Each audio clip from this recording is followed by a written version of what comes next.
सर्वदेवमय रथ का वर्णन, शिवजी का उस रथ पर चढ़कर युद्ध के लिए प्रस्थान, उनका पशुपति नाम पड़ने का कारण, शिवजी द्वारा गणेश का पूजन और त्रिपुर दाहा मय दानव का त्रिपुरा से जीवित बच निकलना। व्यास जी ने कहा, शेव प्रवर संत कुमार जी, आपकी बुद्धि बड़ी उत्तम है। आप सर्वज्ञ हैं तात। आपने परमेश्वर शिव की जो कथा सुनाई है वह अत्यंत अद्भुत है। अब बुद्धिमान विश्वकर्मा ने शिव जी के लिए जिस देवमय एवं परम क्रोष्ट दिव्य रथ का निर्माण किया उसका वर्णन कीजिए। सूत जी कहते हैं, मुने, व्यास जी की यह बात सुनकर मुनीश्वर संत कुमार जी शिव के चरण कमलों का स्मरण करके बोले। संत कुमार जी बोले, महाबुद्धिमान मुनिवर व्यास जी, मैं शिव जी के पाद पदों का स्मरण करके अपनी बुद्धि के अनुसार रथ की निर्माण कथा का वर्णन करता हूँ, सुनो। तदंतर विश्वकर्मा ने रुद्रदेव के लिए बड़े यत्न से आदर पूर्वक सर्वलोकमय दिव्य रथ की रचना की।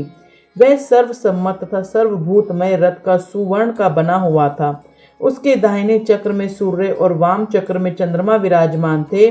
दाहिने चक्र में 12 अरे लगे हुए थे, जिनमें 12 सूर्य प्रतिष्ठा थी और बायां पहिया 16 अरों से युक्त था, जिनमें चंद्रमा की 16 कलाएं विराजमान थी। उत्तम व्रत का पालन करने वाले विपिंद्र, अश्विनी आदि सभी 27 नक्षत्रों भी उस वाम चक्र की शोभा बढ़ा रहे थे।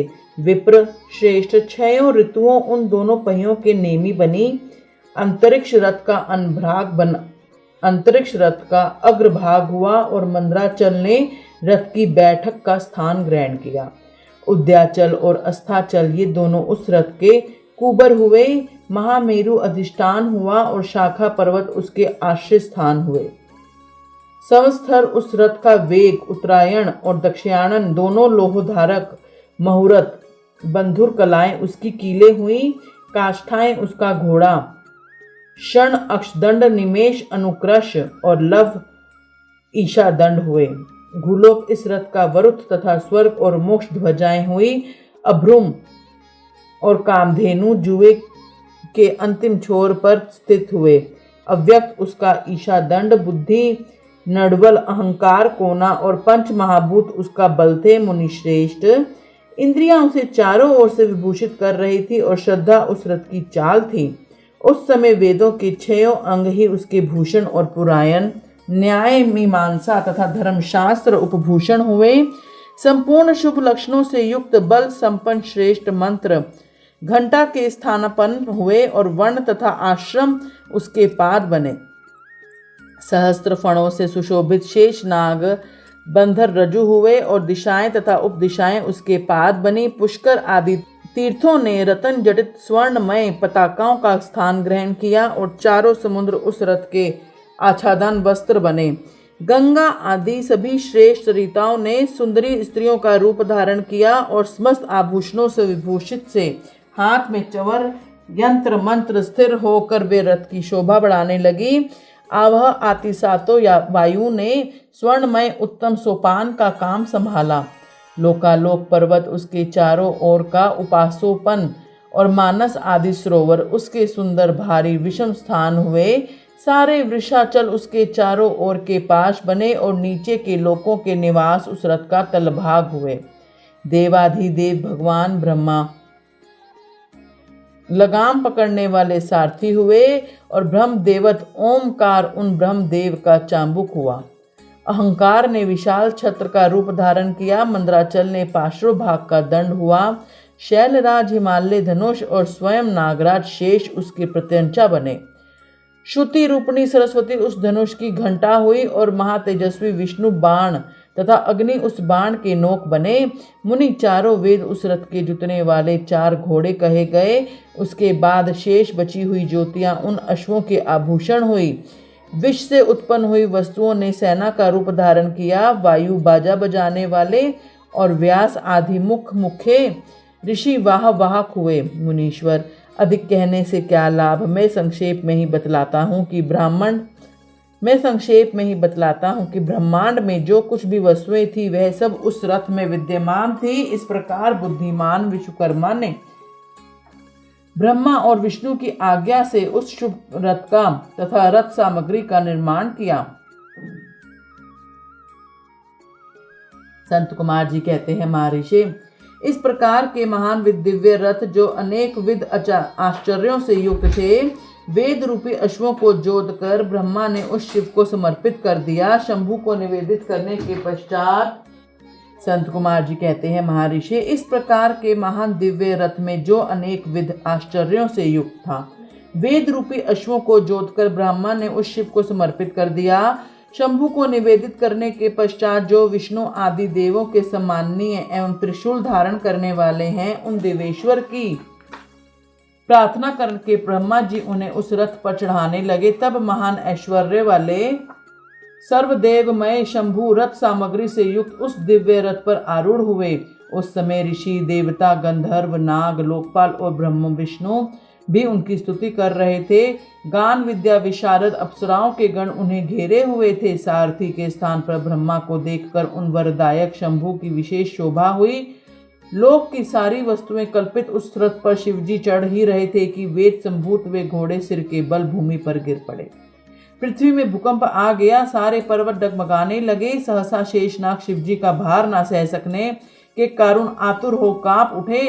तब उसी क्षण भगवान धरणीधरन ने उठकर नंदीश्वर का रूप धारण किया और रथ के नीचे जाकर उसे ऊपर उठाया, परंतु नंदीश्वर भी रथारूढ़ महेश के उस उत्तम तेज को सहन न कर सके।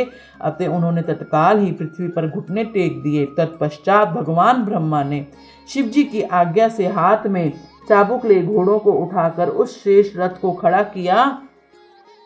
तदंतर महेश द्वारा अधिष्ठित उस उत्तम रथ में बैठे हुए ब्रह्मा जी ने रथ में जूते हुए मन और वायु के समान वेगशाली वेदमय अश्वों को उन तपस्वी दानवों के आकाश स्थित तीनों पुरों को लक्ष्य करके आगे बढ़ाया। तत्पश्चात लोकों के कल्याणकर्ता भगवान रुद्र देवों की ओर दृष्टिपात करके कहने लगे, सुरश्रेष्ठो, यदि तुम लोग देवों तथा अन्य प्राणियों ने विषय में पृथक पृथक पशुओं की कल्पना करके उन पशुओं का आधिपत्य मुझे प्रदान करोगे, तभी मैं उन असुरों का संहार करूंगा, क्योंकि वे दैत्य श्रेष्ठ तभी मारे जा सकते हैं, अन्यथा उनका वध असंभव है। संत कुमार जी कहते हैं, मुने, अगाध बुद्धि संपन्न देवाधिदेव भगवान शंकर की यह बात सुनकर सभी देवता पशुत्व के प्रति संक्षिप्त हो उठे, जिससे उनका मन खिन्न हो गया। तब उनके भाव को समझ कर देव अंबिकापति शंभु करुणारद्र हो गए और फिर वे हंसकर उन देवताओं से इस प्रकार बोले। शंभु ने कहा, देव श्रेष्ठों, पशु भाव प्राप्त होने पर भी तुम लोगों का पतन नहीं होगा। मैं उस पशु भाव से विमुक्त होने का उपाय बतलाता हूँ, सुनो और वैसा ही करो। सम्माहित मन वाले देवताओं, मैं तुम लोगों से सच्ची प्रतिज्ञा करता हूँ कि जो इस दिव्य पाशुपत व्रत का पालन करेगा वह पशुत्व से मुक्त हो जाएगा। सुरश्रेष्ठों, तुम्हारे अतिरिक्त जो अन्य प्राणी भी मेरे पाशुपत व्रत को करेंगे वे भी निसंदेह पशुत्व से छूट जाएंगे। जो नैष्ठिक ब्रह्मचर्य का पालन करते हुए 12 वर्ष तक, 6 वर्ष तक अथवा 3 वर्ष तक मेरी सेवा करेगा अथवा कराएगा वह पशुत्व से विमुक्त हो जाएगा। इसलिए शेष देवताओं, तुम लोगों भी इस परमोत्कृष्ट दिव्य व्रत का पालन करोगे तो इसी समय पशुत्व से मुक्त हो जाओगे, इसमें कुछ भी संशय नहीं है। संत कुमार जी कहते हैं, महर्षि, परमात्मा महेश्वर का वचन सुनकर विष्णु और ब्रह्म आदि देवताओं ने कहा, तथोति, बहुत अच्छा, ऐसा ही होगा। इसलिए बड़े बड़े देवता तथा असुर भगवान शंकर के पशु बने और पशुत्व रूपी पाश से विमुक्त करने वाले रुद्र पशुपति हुए। तभी से महेश्वर का पशुपति का यह नाम विश्व में विख्यात हो गया। यह नाम समस्त लोकों में कल्याण प्रदान करने वाला है। उस समय संपूर्ण देवता ऋषि हर्षमगन होकर जय जयकार करने लगे और देवेश्वर ब्रह्मा, विष्णु तथा अन्याय प्राण भी परमानंद मगन हो गए। इस अवसर पर महात्मा शिव का जैसा रूप प्रकट हुआ था उसका वर्णन सैकड़ों वर्षों में भी नहीं हो सकता। तदंतर जो शिवा तथा संपूर्ण जगत के स्वामी और समस्त प्राणियों के सुख प्रदान करने वाले हैं, महादेव त्रिपुर का विनाश करने के लिए चले। उस अवसर पर देवराज आदि सभी प्रधान देवता भी उनके साथ प्रस्तुत हुए। पर्वत के समान विशाल काय उन सुरेश्वरों का मन प्रसन्न था। वे सूर्य के समान प्रकाशित हो रहे थे। वे सभी हाथों में हल, शाल, मुसल, भुषंडी और नाना प्रकार के पर्वत जैसे विशाल आयुधों का धारण करके हाथी, घोड़े, सिंह, रथ और बैलों पर सवार हो चले रहे थे। उस समय जिनके शरीर पर परम प्रकाशमान थे और महान उत्साह से संपन्न थे तथा जो नाना प्रकार के अस्त्रों शस्त्रों से सुसज्जित थे, वे इंद्र, ब्रह्म और विष्णु आदि देव शंभु की जय जयकार बोलते हुए महेश्वर के आगे आगे चले। सभी दंडी जटाधारी मुनि, हर्ष मनाने वाले और आकाशाचारी सिद्ध, चारण पुष्पों की वृष्टि करने वाले विपेंद्र, त्रिपुर की यात्रा करते समय जितने गणेश्वर शिव जी के साथ थे, उनकी गणना करके कौन पार पा सकता है। तथापि मैं कुछ वर्णन करता हूँ। योगिनी, समस्त गणराजों में श्रेष्ठ भृंगी गणेश्वर देवगणों से घिरकर विमान पर आरूढ़ हो महेंद्र की भांति त्रिपुर का विनाश करने के लिए चले। उनके साथ साथ केश, विगतवास, महाकेश, महाज्वर, सोमवली, स्वर्ण, सोमप, सनक, सोम, घृक, सूर्यवर्चा, सूर्य प्रेक्षक, सूर्याक्ष, सूरीनाम, सुर, सुंदर, प्रसकंद, कुंदर, चंड, कंपन, अतिकंपन, इंद्र, इंद्रजय, यंता, हिमकर, यताक्ष, शताक्ष, पंचाक्ष, सहस्त्राक्षर, महोदर, सती, जुहू, शतासे, रंक, कपूर पुतन, द्विशिख, त्रिशिख, अहंकार कारक, अजवक्त्र, अष्टवक्त्र, हयवक्त्र, अर्धवक्त्र आदि बहुत से अप्रमेय बलशाली वीर गणाध्यक्ष दक्षिण की परवाह ना करते हुए महेश्वर को घेर कर चल रहे थे।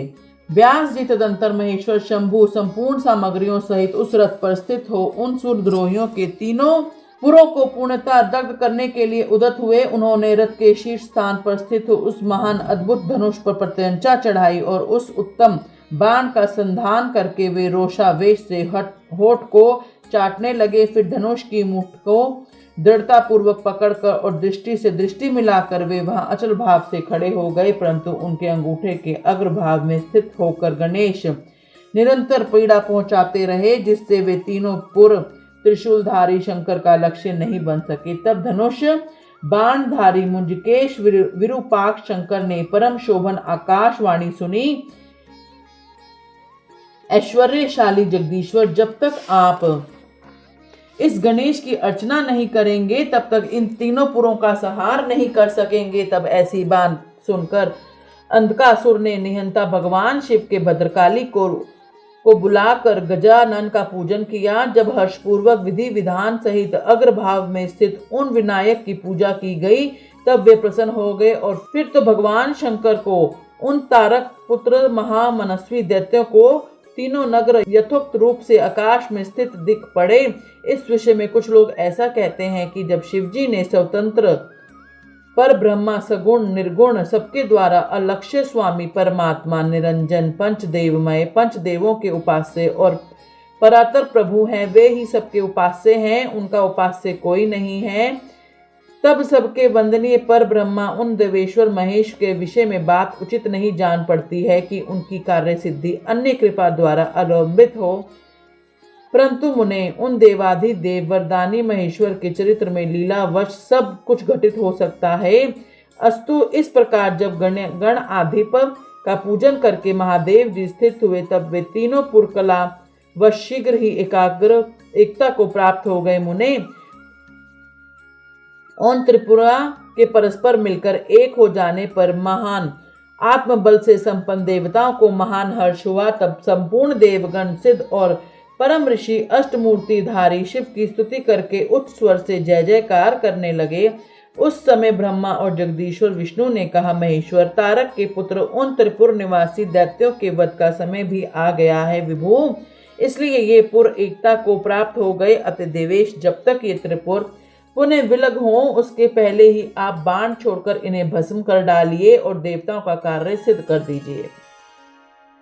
मुने तदंतर शिवजी ने धनुष की डोरी चढ़ाकर उस पर पूज्य पाशुपात सत्र नामक बाण का संधान किया। वे उसे त्रिपुर पर छोड़ने का विचार करने लगे। शंकर जी ने जिस समय अपने अद्भुत धनुष को खींचा था उस समय अभिजीत मुहूर्त चल रहा था। उन्होंने धनुष की टंकार तथा दूसरा सिंहनाद करके अपना नाम घोषित किया और उन महासुरों को ललकार कर करोड़ों सूर्य के समान प्रकाशमान उस भीष्म बाणों को उन पर छोड़ दिया। तब जिसके द्वारा नोक पर अग्निदेव प्रतिष्ठित थी और जो विशेष रूप से पाप का विनाशक तथा विष्णुमय था, उस महान जाज्वल्यमान शीघ्रगामी बाण ने उन त्रिपुर निवासी दैत्यों को दग्ध कर दिया। तत्पश्चात वे तीनों पुर भी भस्म हो गए और एक साथ ही चारों समुद्रों रूपी मेखला पुलावली भूमि पर गिर पड़ी। उस समय शिव जी की पूजा का अतिक्रमण कर देने के कारण सैकड़ों दैत्य बाण स्थित अग्नि से जलकर हाहाकार मचा रहे थे। जब भाइयों सहित तारकाक्ष जलने लगा तब उसने अपने स्वामी भक्त वत्सल भगवान शंकर का स्मरण किया और मन ही मन महादेव को देखकर परम भक्ति पूर्वक नाना प्रकार से विलाप करता हुआ उसने कहने लगा, भव आप हम पर प्रसन्न हैं, यह हमें ज्ञात हो गया है। इस सत्य के प्रभाव से आप फिर कब भाइयों सहित हमको दग्ध करेंगे। भगवान, जो देवता और असुरों के लिए अप्राप्य है वह दुर्लभ लाभ हमें प्राप्त हो गया। अब जिस जिस योनि में हम जन्म धारण करें वहाँ हमारी बुद्धि आपकी भक्ति से भवित हो रहे।